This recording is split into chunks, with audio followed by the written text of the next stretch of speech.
Shalom jemaat yang dikasih Tuhan. Apa kabar? Saya pastikan kita semua dalam kasih Tuhan, dalam kebaikan Tuhan, dan dalam penyertaan Tuhan. Dan jumpa lagi dalam ibadah online GBI Kedamaian. Minggu ini kita akan dilayani oleh hambanya Bapak Pendeta Noldi Luntungan. Kiranya firman Tuhan yang disampaikan boleh memberikan kita kekuatan baru. Di masa pandemi kita butuh kekuatan ekstra. Dan firman Tuhan boleh menguatkan kita semua. Dan bagi adik-adik sekolah minggu, tetap ada cerita yang menarik buat kalian semua. Kami tetap menghimbau para orang tua boleh mendampingi putra-putrinya selama menyaksikan tayangan yang kami sediakan. Biarlah anak-anak kita boleh semakin memahami kebenaran firman Tuhan yang ditayangkan melalui video-video yang kita siapkan. Dan bagi Bapak Ibu Saudara yang rindu untuk memberikan persembahan, silakan mentransfer ke nomor rekening yang sudah disediakan, dari persembahan perpuluhan, persembahan untuk operasional gereja, dan persembahan apapun. Tuhan memberkati setiap persembahan yang Bapak Ibu Saudara berikan. Dan mari kita siapkan hati kita akan ikuti ibadah online minggu ini. Selamat hari Minggu, Tuhan Yesus berkati kita semua. Shalom. Shalom jemaat yang dikasih Tuhan. Kita bersyukur, berterima kasih kepada Tuhan kalau hari ini kita diberi kesempatan untuk tetap memuji menyembah Dia. Karena anugerahnya yang sungguh luar biasa buat setiap kita. Kita ada oleh karena kebaikan Tuhan, oleh karena rencananya yang sempurna atas hidup kita. Mari seluruh jemaat yang berbahagia, yang bersukacita pada pagi hari ini, kita sama-sama menaikkan syukur kita, menaikkan ucapan syukur kita, karena begitu luar biasanya campur tangan Allah atas hidup kita. Haleluya. Tuhan, ini hati kami, ini hidup kami di hadapan-Mu Tuhan. Tidak ada yang tersembunyi Tuhan di hadapan-Mu. Kami hanya ingin memuji-Mu. Kami hanya ingin mengucap syukur buat semua kejadian demi kejadian yang terlalu ajaib kami alami. Pertolongan-Mu sempurna atas hidup kami Tuhan. Terima kasih Tuhan. Terima kasih Tuhan. Haleluya. Glory bagi nama-Mu Tuhan. Terima kasih. Kau ajaib Tuhan. Engkau luar biasa Tuhan. Karya-Mu dahsyat Tuhan. Terima kasih. Haleluya. Glory bagi nama-Mu Tuhan. Syukur bagi nama-Mu. Engkau yang layak kami sembah. Puji-pujilah nama-Mu. Terima kasih Tuhan. Terima kasih Yesus. Mari Kau melawat setiap umat-Mu dimanapun mereka berada. Kau menjamah setiap mata yang melihat tayangan ini Tuhan. Apapun persoalan yang mereka alami, tangan-Mu tidak kurang panjang untuk menjangkau mereka, menolong mereka, menopang mereka, memulihkan keadaan mereka. Terima kasih Tuhan. Haleluya Tuhan. Kami naikkan syukur di hadapan-Mu Tuhan. Kami menaikkan syukur kami di hadapan-Mu Tuhan. Terima kasih Yesus Tuhan. Haleluya Tuhan. Terima kasih Tuhan. Engkau ajaib. Engkau luar biasa. Terima kasih Tuhan. Haleluya. Glory bagi-Mu. Terima kasih Tuhan. Ajar ku mengerti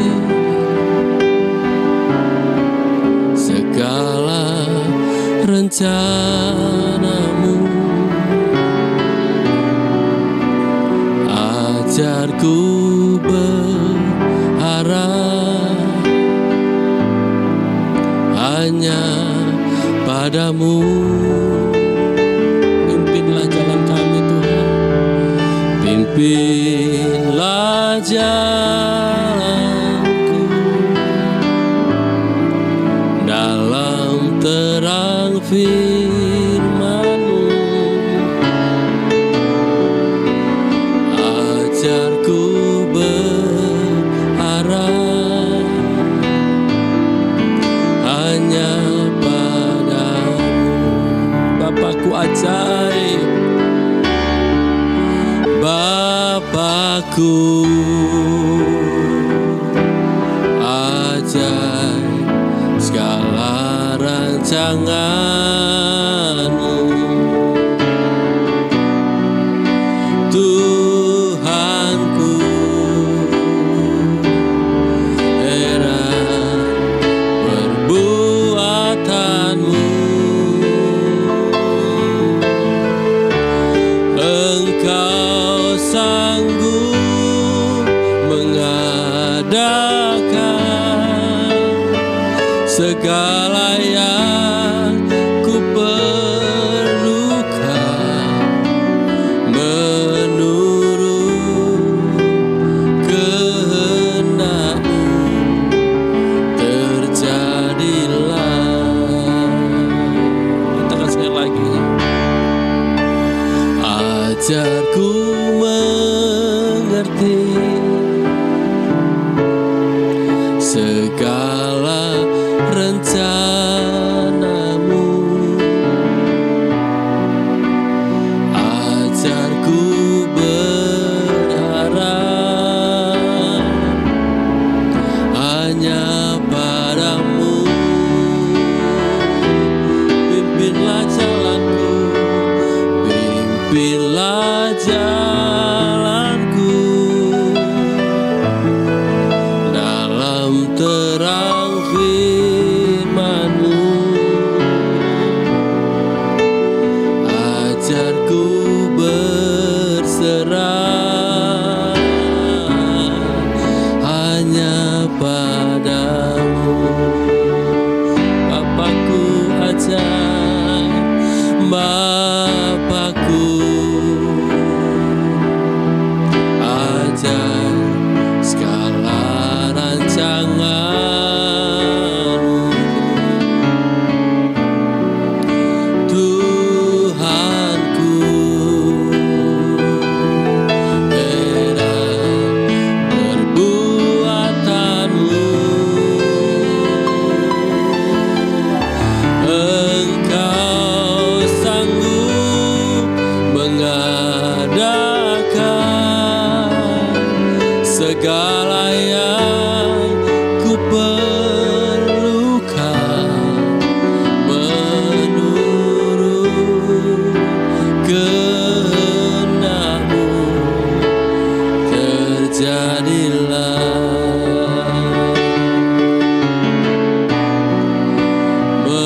Menurut kehendak-Mu. Terjadilah. Menurut kehendak-Mu.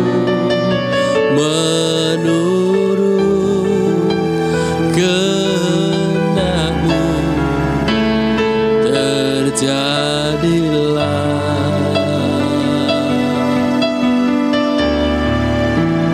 Ini kerinduan kami Tuhan, jadilah sesuai dengan kehendak-Mu. Dan kami percaya yang terbaik datang buat setiap kami umat-Mu. Saat ini Tuhan, kami umat-Mu, keluarga besar GBI Kedamaian, menikmati hadirat-Mu, rindu untuk menikmati lawatan-Mu Tuhan. Sekali lagi Tuhan, Kau yang menjangkau mereka. Dan sepanjang ibadah itu kau boleh menikmati hadirat-Mu, menikmati kehadiran-Mu di rumah mereka masing-masing Tuhan. Dan Allah melawat mereka. Pulihkan kami semua, sembuhkan yang sakit, damai sukacita melimpah buat setiap kami Tuhan. Terpuji nama-Mu Tuhan. Kami siap memuji Engkau siap menyembah Engkau, siap menyenangkan hati-Mu Tuhan. Di dalam nama Tuhan Yesus, mari siap kita yang percaya sama-sama katakan amin. Haleluya. Shalom, apa kabar? Pastinya semua dalam keadaan baik, keadaan yang luar biasa. Dan bersama Tuhan kita menikmati penyertaan yang sempurna. Haleluya. Mari kita bersukacita pada pagi hari ini. Ada satu pujian yang luar biasa bisa kita nikmati bersama-sama. Jalan hidup orang benar selalu diterangi oleh cahaya firman Tuhan. Haleluya. Dengan pujian ini dengan penuh sukacita, dan pasti Anda semua di rumah menikmati sukacita itu. Haleluya.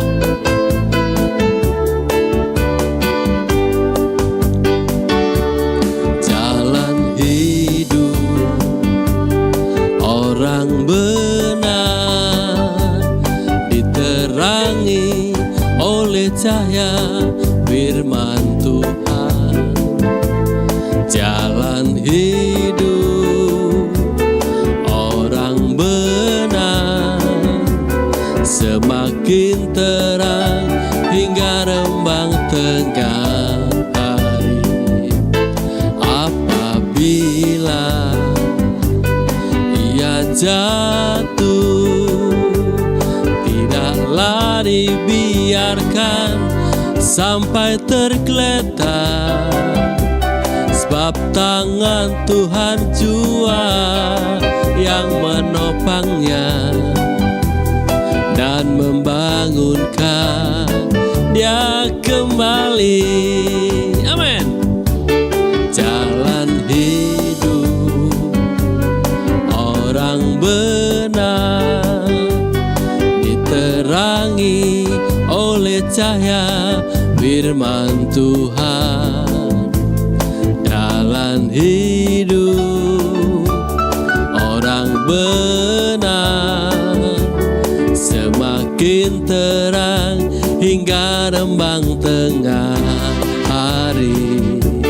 Apabila ia jatuh, tidaklah dibiarkan sampai tergeletak, sebab tangan Tuhan jua yang menopangnya dan membangunkan dia kembali. Sebab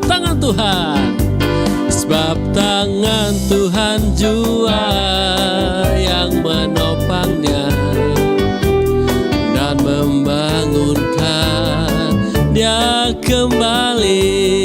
Sebab tangan Tuhan jua yang menopangnya dan membangunkan dia kembali. Haleluya.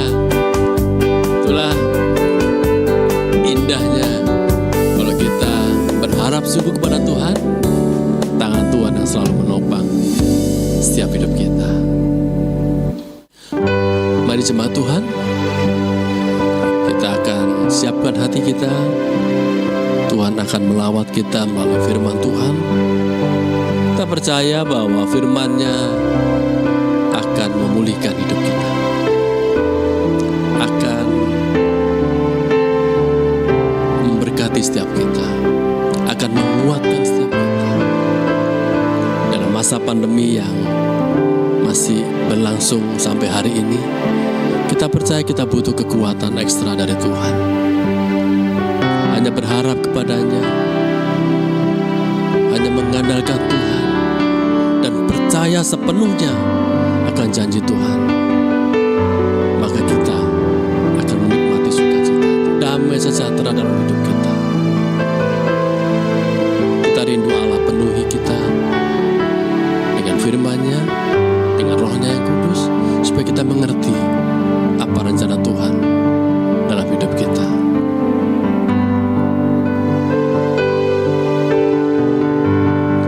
Penuhi sekarang penuhilah hidupku.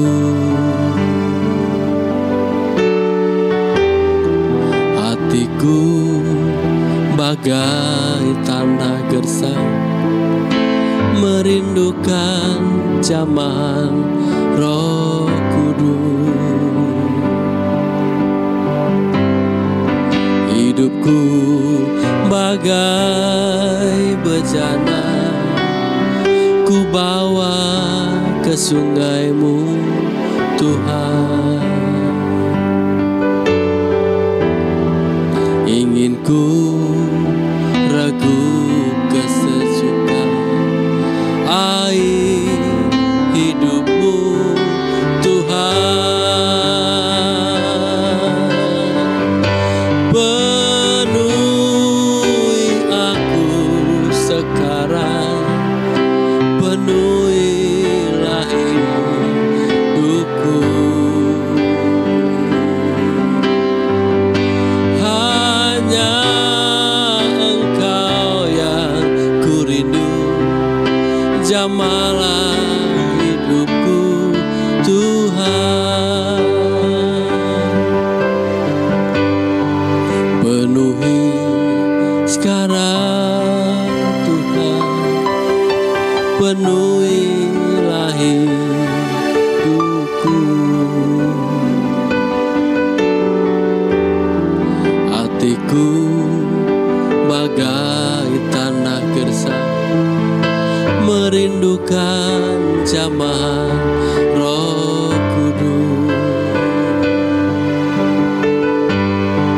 Hidupku bagai bejana, ku bawa ke sungai-Mu Tuhan. Ingin ku ragu kesejukan air hidup-Mu Tuhan.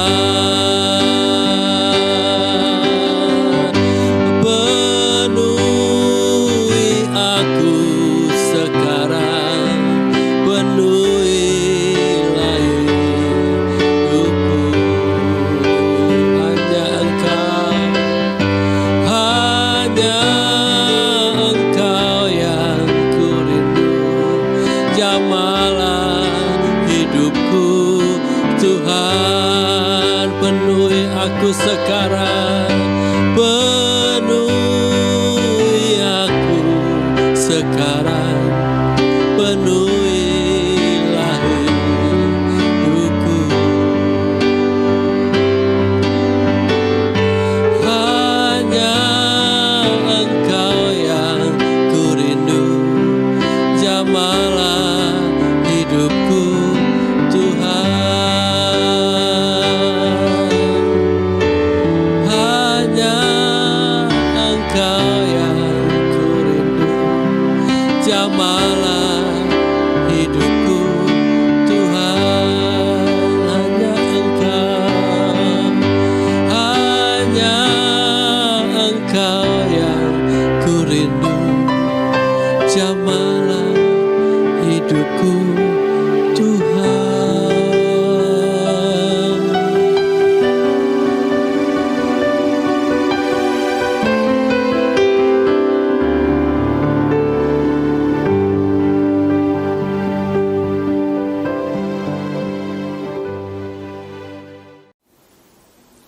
Mari kita bersatu dalam doa untuk menyambut firman Tuhan. Bapa di surga, terima kasih untuk kesempatan ini.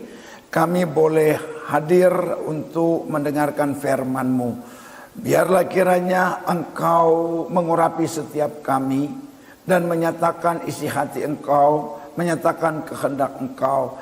Karena sekalipun melalui online, kami sebagai umat-Mu saatnya mengambil sikap seperti Maria, duduk di kaki Engkau dan memberi telinga kami seperti seorang murid, hati kami seperti seorang hamba, mendengar kebenaran dan melakukan dengan penuh ketaatan. Pakai hamba-Mu menjadi alat Engkau agar lewat pelayanan jiwa-jiwa diberkati, nama Tuhan dipermuliakan. Kami sambut firman-Mu dengan bersyukur dalam nama Tuhan Yesus Kristus. Haleluya. yang diberkati Tuhan dan siap menyambut firman bersama kita katakan amin.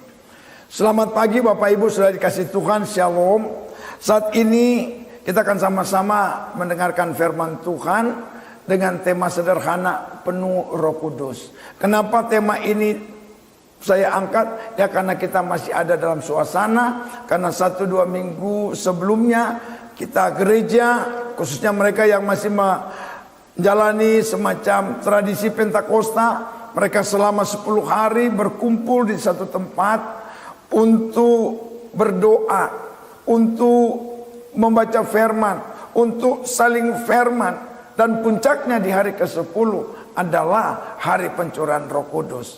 Kenapa dan mengapa penting orang percaya itu hidupnya penuh Roh Kudus? Mari kita lihat firman Tuhan yang diambil dari surat Efesus pasal yang ke-5. Ayat yang ke-18 dibacakan kepada kita sekalian, yang berbunyi sebagai berikut. Dan janganlah kamu mabuk oleh anggur, karena anggur menimbulkan hawa nafsu, tetapi hendaklah kamu penuh dengan roh. Melalui satu ayat ini saya dapat menyimpulkannya bahwa telah menjadi kehendak daripada Tuhan agar setiap orang percaya penuh dengan Roh Kudus. Kenapa demikian? Roh Kudus merupakan janji Allah yang harus digenapi dalam setiap orang percaya yang mengaku dengan mulutnya, yang percaya dengan hatinya bahwa Yesus adalah Tuhan. Dengan maksud dan tujuan adalah untuk memperlengkapi mereka sebagai gereja, sebagai tubuh Kristus yang ada di bumi ini, dengan berbagai instrumen-instrumen manifestasi, sudah barang tentu untuk kemuliaan nama Tuhan Yesus Kristus. Salah satu referensi Alkitab kenapa dan mengapa orang percaya itu penuh Roh Kudus. Selain daripada itu yang menjadi kehendak Tuhan, karena memang itu telah menjadi bagian dari janji Tuhan, sebagaimana kita akan melihat di dalam Injil Yohanes pasal 16 ayat yang ke-7 yang berbunyi sebagai berikut. Adalah lebih berguna bagi kamu jika aku pergi, kata Yesus. Sebab jikalau aku tidak pergi, penghibur, penolong, Roh Kudus tidak akan datang kepadamu. Tetapi jikalau aku pergi, aku akan mengutus dia kepadamu. Aku akan mengutus dia kepadamu. Saudara yang dikasihi oleh Tuhan Yesus Kristus, sudah barang tentu Roh Kudus, mereka yang penuh dengan Roh Kudus, maksud saya itu tidak hanya sekedar mengklaim saja, tetapi memunculkan suatu warna tersendiri. Ada ciri-ciri, dan Allah juga punya tujuan. Sekaligus ada ciri-ciri mereka yang penuh Roh Kudus, tetapi juga Allah punya tujuan. Kenapa mereka harus dipenuhi Roh Kudus? Kenapa Allah berjanji mereka harus penuh dengan Roh Kudus? Tidak sekedar hanya memperlengkapi, tetapi Allah punya tujuan. Nah, ini yang akan kita bahas bersama-sama. Kira-kira ciri mereka, warna orang yang penuh Roh Kudus itu yang pertama, suka dan cinta kepada firman Tuhan. Arti suka dan cinta kepada firman Tuhan adalah dialah pribadi sebagai orang percaya yang suka kepada Tuhan, yang cinta kepada Tuhan. Sebab Alkitab berkata, pada mulanya adalah firman, firman bersama-sama dengan Allah, dan firman itu Allah. Kalau kita berkata kita cinta Tuhan, tidak cinta firman, itu sama aja bohong. Firman dan Allah sama. Firman adalah Allah, Allah adalah sang firman. Jadi kalau kita cinta Tuhan, kita cinta firman. Maka ini ciri pertama. Ciri kedua, saudaraku, adalah dia menjadi pelopor kekudusan.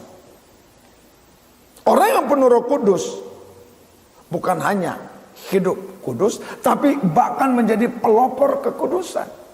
Sebab orang yang penuh Roh Kudus nanti akan saya uraikan adalah orang yang setelah insaf dan yang akan menginsafi orang-orang yang belum insaf. Dan yang ketiga, tidak menolak dipimpin oleh Roh. Jadi dia tidak berjalan sendiri. Seperti yang saya katakan, kamu sekalian sesat karena masing-masing mengambil jalannya sendiri. Orang yang penuh Roh Kudus adalah orang yang tidak berjalan semau gue. Orang yang penuh Roh Kudus adalah orang yang tidak berjalan suka-suka dia. Kalau saya mau apa? Jadi ada 3 ciri yang akan saya sampaikan dan nanti akan ditambahkan dengan tujuannya apa. Ini harus sinkron. Nah, yang pertama dikatakan dia harus memiliki ciri suka terhadap firman. Suka terhadap firman adalah ketika kita datang ibadah, kita bukan sekedar untuk mendengar seorang berpidato, seorang berkhotbah, tetapi kita benar-benar merindukan ada perjumpaan pribadi dengan Tuhan. Melalui apa? Firman Tuhan. Di dalam Yohanes pasal 4 ayat 34, saya bacakan untuk kita sekalian. Dikatakan di sana bahwa makananku adalah melakukan kehendak Bapa. Nah, Yohanes pasal 4 ayatnya yang ke-34. Firman Tuhan berbunyi sebagai berikut. Kata Yesus kepada mereka, makananku ialah melakukan kehendak Dia yang mengutus aku dan menyelesaikan pekerjaannya. Makananku, jadi kegiatan, aktivitas hari-harinya Yesus itu tidak lain daripada melakukan kehendak dari Bapa yang mengutus dia. Jadi Yesus diutus untuk melakukan yang mengutusnya. Nah, persamaan di sini dengan kita orang percaya adalah kalau Yesus diutus, kita dipanggil. Kalau Yesus diutus untuk melakukan apa yang menjadi kehendak yang mengutusnya, kita harusnya juga dipanggil untuk melakukan apa yang menjadi kehendak yang memanggil kita. Kehendaknya adalah melakukan apa? Kita hanya dapat melakukannya kalau kita mencintainya. Kita semua pernah pacaran. Kita akan mau untuk melakukan apa yang disuruh oleh orang yang kita cintai, oleh orang yang kita kasihi. Jadi bukti ketika kita bilang mengasihi Tuhan, mencintai Tuhan, mengasihi firman, kita akan melakukan setiap firman yang kita terima dari Tuhan.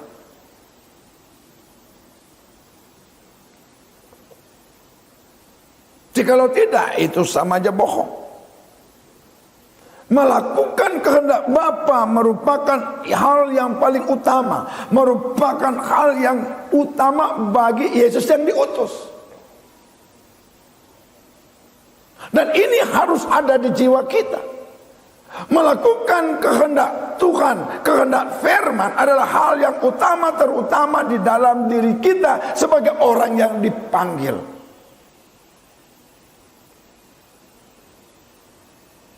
Pemazmur berkata dalam Mazmur 119 ayat 70, hati mereka tebal seperti lemak, tetapi aku, Tauratmu adalah kesukaanku. Jadi pemazmur ini hebatnya apa?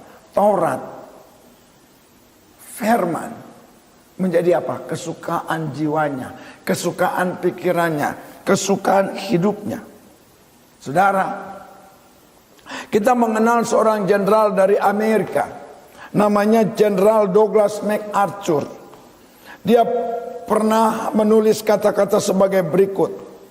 Tidak pernah ada satu malam pun yang lewat di mana saya tidak membaca firman Tuhan sebelum pergi tidur. Betapa lelahnya saya sekalipun. Betapapun lelahnya aku, tidak ada malam yang terlewat tanpa aku membaca firman, itu pertanda orang ini, sekalipun dia sibuk dengan perang dunia kedua, Jenderal Douglas MacArthur, dia tetap terus membaca firman. Artinya dia melihat orang yang dia kasihi, orang yang dicintai, yaitu Allah melalui firman. Allah hadir di planet ini secara nyata belak-belakan lewat firman. Jadi kalau kita tidak suka, dipertanyakan, diragukan kepercayaan kita kepada Yesus, kepada Allah. Kalau kita cinta Yesus, jangan hanya menyanyi ku mau cinta Yesus, tetapi firman-Nya kita abaikan. Orang yang kita cintai, pasti kita selalu melihatnya, pasti kita selalu ingin temu dengan dia, pasti selalu kita ingin jumpa, bahkan pasti kita ingin selalu dekat dengan dia. Kenapa? Karena kita cintai. Jangan saudara tampil dengan berbagai tipu, dengan kemunafikan. Keluar dari mulutmu engkau cinta Yesus, tapi diajak ibadah aja susahnya minta ampun. Apalagi dengan sekarang banyak jemaat sudah keenakan online. Masih mending kalau dia dengar online. Apakah disimak dengan benar? Kalau kita cinta Yesus, tidak peduli dengan COVID. Karena ada semboyan gunung kan ku daki, laut kan ku seberangi, cuman buntutnya nggak enak, Indomie seleraku. Nah itu kata-kata kobaran cinta. Kalau di sana ada ku cintai, gunung kan ku seberangi, laut kan ku seberangi, dan gunung kan ku daki. Demi aku mau bertemu dengan siapa? Dengan orang yang aku cintai. Kalau betul kita cinta Allah, kita akan datang untuk beribadah. Ya, saya berharap gereja ini tidak terus-menerus untuk online. Saya berharap gereja ini, karena pemerintah mengizinkan untuk jemaat boleh hadir tanpa mengurangi untuk aturan-aturan prokes. Mari, karena lama-lama jemaat ini makin keenakan di rumah. Uji mereka, benarkah mereka cinta Tuhan, sehingga mereka akan datang untuk beribadah. Saudara, cinta firman itu harganya mahal. Kita harus bayar harga, penyangkalan diri. Ya, kita kalau cinta seseorang, orang tua larang, orang tua nggak setuju, kita tetap terobos, kita tetap lawan karena kita cinta. Ya, ini ciri pertama. Ciri kedua adalah kita menjadi pelopor kekudusan. Saudara, ada ayat berkata, barang siapa tidak kudus, tidak mungkin dia ketemu Allah. Kekudusan bukan berarti kita tidak bisa ke mall. Kekudusan bukan berarti kita tidak boleh pergi kemana-mana. Tapi tantangan justru di luar. Apa yang kita lihat, jangan kita olah di pikiran lalu kita simpan dalam hati kita. Sekarang ini saudaraku, mencari orang yang mau hidup kudus itu menjadi suatu yang langka. Tapi bukan tidak ada. Kekudusan itu bukan berarti kita tidak bisa, tidak pernah mungkin. Allah menyuruh untuk sesuatu yang kita tidak bisa. Tapi persoalannya bukan bisa atau tidak, mau atau tidak. Karena ada Roh Kudus. Yang apa? Yang akan menolong kita. Kita memang tidak mampu, tetapi Roh Kudus akan memampukan kita. Untuk apa? Untuk kita dapat hidup kudus, yaitu hidup sesuai dengan kebenaran firman Tuhan, hidup sesuai dengan daripada kehendak daripada Tuhan. Oleh karenanya saudaraku, kita masuk pada yang ketiga, kita harus mau dipimpin oleh Roh Kudus. Ini ciri kita mau dipimpin oleh Roh Kudus. Ya, seperti Galatia pasal 5 ayat yang ke-25, di sana dikatakan bahwa jika kita penuh dengan Roh Kudus, kita juga mau dipimpin oleh Roh Kudus. Seperti Yesus dikisahkan dalam Lukas pasal 4, mau dipimpin oleh Roh Kudus walaupun harus pergi ke padang gurun, walaupun harus diperjumpakan dengan setan untuk dicobai di sana. Dia tidak memberontak, dia tidak protes selain daripada nurut. Dan Yesus menang karena ada Roh yang memimpin, yang mampu untuk memberikan kita menang dan membuat kita keluar sebagai pemenang, bahkan lebih daripada pemenang. Apa yang dikatakan dalam Mazmur pasal 20 juga seperti itu. Sekarang aku tahu bahwa Tuhan memberikan kemenangan. kepada orang yang diurapinya. Urapan itu memungkinkan kita mampu untuk hidup di dalam pimpinan Roh Kudus, dan tidak sekedar kemenangan tapi kemenangan yang gilang gemilang. Mari Bapak Ibu yang dikasihi Tuhan, munculkan ciri-ciri bahwa engkau dapat dinilai ini pribadi yang penuh dengan Roh Kudus. Selanjutnya kita akan masuk, apa tujuan Tuhan untuk memenuhi kita dengan rohnya. Ada beberapa poin yang akan kita dapati di sana, saudaraku. Yang pertama, tujuannya agar menginsafi, mentobatkan manusia tentang dosa. Kita akan bisa lihat itu di dalam Injil Yohanes pasal 16 ayatnya yang ke-8. Dibacakan untuk kita sekalian yang berbunyi sebagai berikut. Dan kalau Ia, Roh Kudus datang, Ia akan menginsafi dunia akan dosa, kebenaran, dan penghakiman. Artinya di sini adalah tujuan Allah melengkapi orang percaya, yaitu saat itu murid-murid Yesus ketika itu, kepada kita untuk sekarang ini, agar mereka memiliki kuasa untuk tobat, untuk insaf dan mentobatkan dan menginsafkan. Saudara, kadang yang gak enak begini, kita ajak orang ke gereja, kita ajak orang beribadah, lalu mereka balik begini, perbaiki dulu hidupmu. Hidupmu aja belum benar kok mau ngajak kita. Bahkan kalau dilihat dari hari-hari, saya masih lebih baik daripada engkau. Nah, ini menjadi bumerang. Pertobatan bagi orang percaya bukan sekali untuk selamanya. Pertobatan bagi orang percaya harus terjadi, tidak tahun demi tahun, bulan demi bulan, minggu demi minggu, hari demi hari. Harus terjadi detik by detik, detik lepas detik. Kita harus hidup di dalam pertobatan. Bapak, Ibu, Saudara yang dikasihi oleh Tuhan Yesus Kristus, pertobatan itu artinya kita berbalik arah, meninggalkan. Sebagaimana Paulus berkata, aku melupakan semua yang ada di belakangku dan mengarah ke depan. Dan dia tidak berjalan karena berbahaya, dia berlari. Sehingga dia berkonsentrasi secara penuh.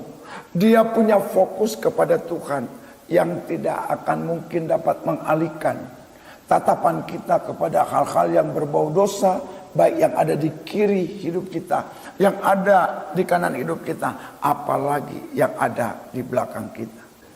Oleh karenanya Bapak, Ibu, Saudara, ketika pencurahan Roh Kudus itu terjadi, sebagaimana dikatakan di dalam Kisah Rasul pasal yang ke-1 ayatnya yang ke-8, tetapi kamu akan menerima kuasa kalau Roh Kudus turun ke atas kamu, dan kamu akan menjadi saksiku di Yerusalem dan di seluruh Yudea dan Samaria dan sampai ke ujung bumi.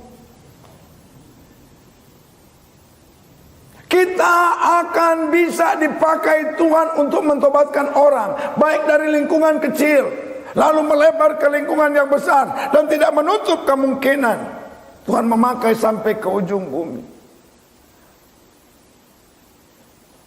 Tujuan Allah memenuhi kita dengan rohnya, agar pertama kita insaf dan menginsafkan. Saudara, Petrus itu sebelum Tuhan Yesus mati, dia berbuat dosa yang besar. Dia salah satu murid Kristus, bahkan dia seorang pemberani. Tetapi ketika Yesus sedang diadili, apa yang terjadi? Dia menyangkal Tuhan sampai 3 kali. Tetapi ketika bangkit, mereka girang dan senang. Lalu ketika Yesus mengajak mereka pergi keluar kota. Dan kemudian Yesus berpisah dari mereka. Ada sebuah pesan. Jangan pergi kemana-mana. Nantikan di loteng atas di Yerusalem. Dan murid-murid itu menurut. Apa yang terjadi? Ketika pencurahan Roh Kudus memenuhi mereka, Petrus berbeda. Dia bertobat. Dipenuhi dia bertobat. Dan dia tidak pernah ada rasa takut lagi. Walaupun dia akan binasa dengan itu. Dia sanggup untuk menerima konsekuensi dari apa yang dia lakukan itu. Dia berani berdiri dan mentobatkan. Berapa yang bertobat? Alkitab mencatat. Khotbah Petrus membuat banyak orang bertobat. Ribuan orang bertobat. Jadi ini tujuan pertama. Roh Kudus memenuhi hidup orang percaya. Dan mari kita buktikan di rumah. Bagaimana suami yang bertobat. Bagaimana istri yang bertobat. Seperti Matius katakan. Bertobatlah, kerajaan Allah sudah dekat. Orang yang bertobat adalah orang yang selalu dekat dengan kerajaan Allah. Orang yang bertobat, persiapkan jalan untuk Tuhan, adalah orang yang sedang mempersiapkan jalan agar dia dapat menjangkau jiwa-jiwa. Jika dia suami bertobat, dia dapat menjangkau istri yang belum bertobat, anak-anak yang belum bertobat, ayah yang belum bertobat, orang tua yang belum bertobat, mertua yang belum bertobat. Sebaliknya jika dia istri, sebaliknya jika dia orang tua, sebaliknya jika dia juga anak-anak. Tuhan bisa pakai, persiapkan jalan untuk Tuhan. Yang kedua, tujuan yang kedua, saudaraku, membawa perubahan secara total. Roh Kudus memenuhi kita agar nampak perubahan itu total. Total seperti apa? 2 Korintus pasal 5 ayat 17 berkata, jadi siapa yang ada di dalam Kristus, ia adalah ciptaan baru. Yang lama sudah berlalu dan yang baru sudah datang. Yang baru datang karena tidak ada lagi yang lama. Seorang doktor dari Inggris, doktor teologi yang bernama John Stott, dia berkata, kekristenan itu harus nampak, berani, tampil beda. Tampil yang tidak seperti dengan dunia. Sebagaimana Roma pasal 12 ayat 2. Jangan kamu menjadi serupa dengan dunia ini. Tetapi berubahlah oleh pembaruan budimu. Berubahlah oleh pembaruan budimu. Secara total, saudara. Dan Paulus membuktikan itu. Paulus salah satu manusia yang sadis. Dapat dikatakan pemburu berdarah dingin. Sekalipun dia punya alasan kenapa. Dia membela agama. Paulus itu bisa menjadi pelopor front pembela agama Yahudi. Dengan menyandang hal tersebut, maka dia tidak bisa melihat orang yang menggunakan kalung salib. Dia harus berkata, bunuh dia. Di mana saja, kapan saja kita jumpai orang yang berkalung salib, itu perlu dibunuh. Satu ketika dalam misinya sadis, saudaraku, untuk perjalanan membantai orang percaya umat Tuhan di kota Damsyik, di tengah perjalanan terjadi perjumpaan pribadi antara Paulus dengan Tuhan. Di situ dia berbalik arah dan dia totalitas dia berubah.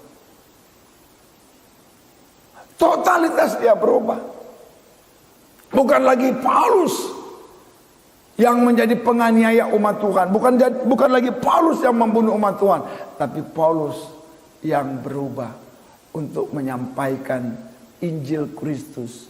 Berita baik, good news.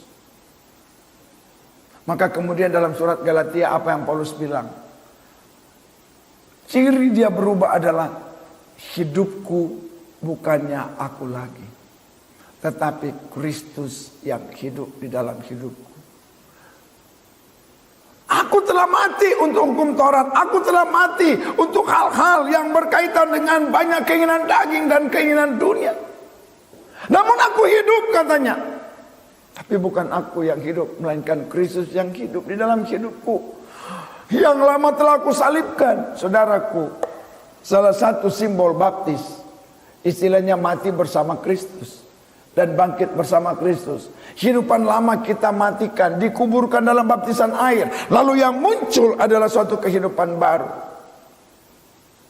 Tapi sayang, baptisma baptis, tapi menjalani hidup ini dengan lagu sekuler yang lama. Aku masih seperti yang dulu. Coba dong dengan lagu Kristen, aku berubah, aku berubah. Berubahlah, karena perubahan itulah yang sangat dinantikan oleh Tuhan Allah kita.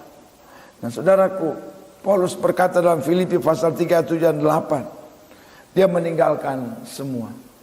Ya akan ada lagu berkata, ku telah mati dan tinggalkan cara hidupku yang lama. Kenapa? Semuanya sia-sia dan tak berarti. Kadang saya melihat kalau kita menyanyi ini sambil meneteskan air mata dengan emosi. Maknai pujian ini dalam hidupmu agar hidup kita itu totalitas berubah. Berubah untuk menjadi apa saudaraku? Saya ingin bacakan bagimu. Ini ayat luar biasa bagi saya. 1 Timotius pasal 6 ayat 11. Tetapi engkau, hai manusia Allah, jauhilah semuanya itu. Kejarlah keadilan, ibadah, kesetiaan, kasih, kesabaran, dan kelembutan. Perubahan kita bukan menjadi manusia biasa, tetapi manusia yang ilahi. Manusia yang memiliki pikiran dan perasaan yang terdapat pada Kristus Yesus. Sebagaimana Filipi 2 ayat 5 katakan. Perubahan harus menunjukkan kita telah berubah menjadi manusia ilahi, manusia Allah. Dikatakan, but you are a man of God. Hai you, terjemahan lain, hai you, the man of God.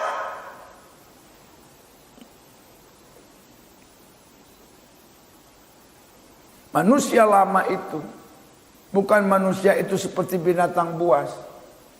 Saudara, saya contohkan nanti saudara baca di dalam Yesaya pasal yang ke-11 ayat 5-6. Dikatakan di sana, macan tutul domba bersatu, harimau dan kambing bersatu, beruang dan lembu bersatu. Apa bisa?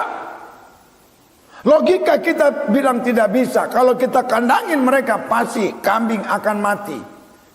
Tetapi ini firman Tuhan. Lalu ini bicara apa? Di sana ada yang berubah. Siapa yang berubah? Macan tutul, beruang, dan juga harimau. Mereka makan rumput. Yang ganas berubah.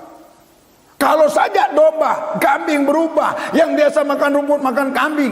Nah ini yang sering terjadi, gegeran di gereja, gegeran di rumah tangga. Karena sifat-sifat binatang buas itu tidak hilang dari hidup kita. Sekalipun bolak-balik berulang kali dibaptis. Baptis percik lah, baptis selam lah. Tapi hidupnya masih begitu-begitu terus. Jadi tujuan kita agar mengalami perubahan total, itu Roh Kudus diberikan. Yang berubah adalah binatang buas. Mereka tidak makan daging lagi, tapi makan apa? Makan rumput. Lalu mereka bisa hidup berdampingan. Coba di rumah tidak ada lagi sifat-sifat kebuasan, maka hidup rumah tangganya harmonis. Hidup rumah tangga akan penuh dengan sukacita. Hidup rumah tangga akan penuh dengan damai. Hidup rumah tangga akan bahagia. Karena semua sifat binatang buas sudah kita lenyapkan. Dan yang terakhir daripada tujuan itu adalah di mana kita Yang pertama itu menginsafi, kedua itu kita berubah secara total, dan ketiga saya harus ulangi kembali. Saudaraku, dari ciri itu jadilah pencinta dari kebenaran. Pencinta, tidak sekedar cinta, pencinta. Jadilah pemakan kebenaran, pemangsa kebenaran. Nah, ini mungkin kata-kata jarang keluar dari khotbah, dari mimbar. Kita harus jadi pemangsa biar lebih buas lagi. Pemangsa akan kebenaran. Apa itu kebenaran? Yohanes 17 ayat 17. Firman Tuhan adalah kebenaran. Kuduslah mereka dalam kebenaran. Firman-Mu adalah kebenaran. Saudara, kalau kita punya kebenaran, kita punya kekuatan Injili.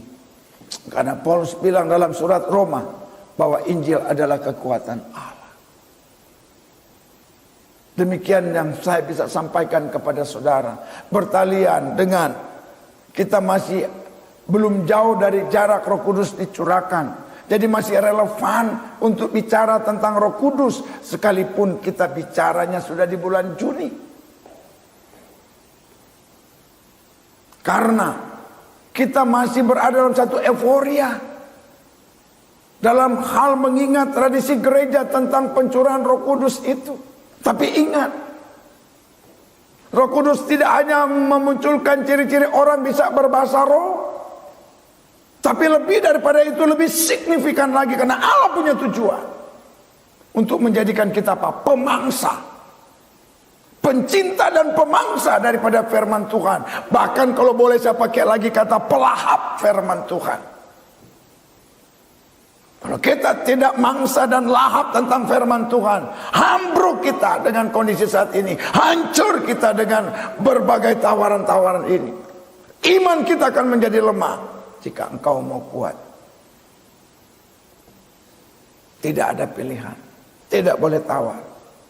Firman harus dengan lahap kita makan.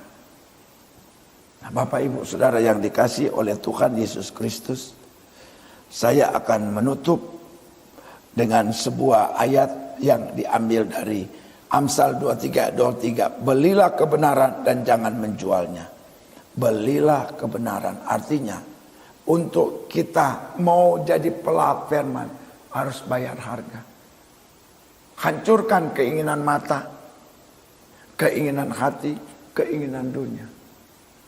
Di dalam 1 Yohanes 2 ayat 17, dunia sedang larut dengan segala keinginannya. Keinginan dunia adalah apa? Orang percaya binasa. Ingat, karena dunia menjadi kaki tangan setan, makanya dunia memunculkan hal-hal yang menarik untuk menghancurkan setiap orang percaya. Dia tawarkan dengan berbagai keinginan. Selamat menjalani kehidupan yang dipenuhi oleh Roh Kudus. Jangan pernah mengabaikan itu. Tuhan kiranya menolong kita, menyertai, melindungi kita, serta memberkati kita sekalian. Amin. Mari kita berdoa. Bapa kami yang ada di dalam kerajaan sorga, Allah yang telah memberkati kami dengan firman, berkenan kiranya Engkau meteraikan firman kebenaran ini menjadi berkat di hidup kami hingga di masa-masa mendatang. Roh Kudus, mampukan kami untuk tidak hanya mendengar, menyimpan, merenungkan, tapi lebih itu melakukan di hidup kami hari lepas hari. Diberkatilah setiap jemaat yang mendengar, diberkatilah GBI Kedamaian, diberkati gembala dan tim gembala, diberkati segala kegiatan dan aktivitas gereja ini. Tuhan pakai menjadi alat untuk menjaring banyak jiwa bagi kemuliaan nama Yesus Kristus Tuhan. Kami berdoa untuk bangsa kami, negara kami, pemimpin negara kami. Tuhan memberikan pertolongan, baik mereka yang memimpin dari tingkat pusat dan sampai ke tingkat daerah, baik yang duduk di legislatif, yudikatif dan eksekutif, Roh takut akan Tuhan mewarnai berbagai kebijakan dan pelaksanaan tugas mereka. Sejahteralah Indonesia, berkat Tuhan tercurah atas Indonesia. Dan biarlah di tengah-tengah masa yang masih sulit akibat COVID, masyarakat Indonesia dapat untuk mengikuti apa yang menjadi kebijakan-kebijakan pemerintah, sehingga kami dapat ikut menopang, membantu di dalam membuat COVID ini tidak berkembang dan cenderung untuk makin mereda.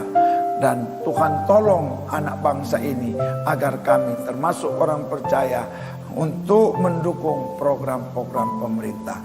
Terima kasih pertemukan kami dalam ibadah-ibadah di masa-masa mendatang. Demikian Tuhan, kami akan akhiri ibadah ini dengan menaikkan doa ini dan hanya kami peralaskan dalam satu nama yang ajaib dan nama Raja di atas segala raja, yaitu nama Yesus Kristus Tuhan Allah Juru Selamat kami. Haleluya, haleluya, haleluya. Amin. Dan saudaraku, saatnya kita akan terima berkat Tuhan. Oleh karenanya, mari bersama kita arahkan segenap hati, pikiran dan hidup kita kepada Tuhan Allah sumber segala berkat. Sebab daripadanya lah mengalir berkat bagi kita sekalian. Oleh karenanya dengan iman terima berkatnya. Anugerah dari Tuhan Yesus Kristus, kasih daripada Allah Bapa kita di sorga, serta persekutuan, penghiburan, penyertaan, perlindungan, pembelaan daripada Allah Roh Kudus, menjadi kelengkapan berkat yang mendatangkan sukacita, damai sejahtera. Mulai saat ini sampai hari Maranatha, Tuhan datang kedua kali menjemput gerejanya, bahkan berkatnya berlangsung hingga kekal selama-lamanya. Sambut dengan bersyukur dalam nama Tuhan Yesus Kristus. Haleluya. Amin. Shalom. Tuhan Yesus memberkati. Amin.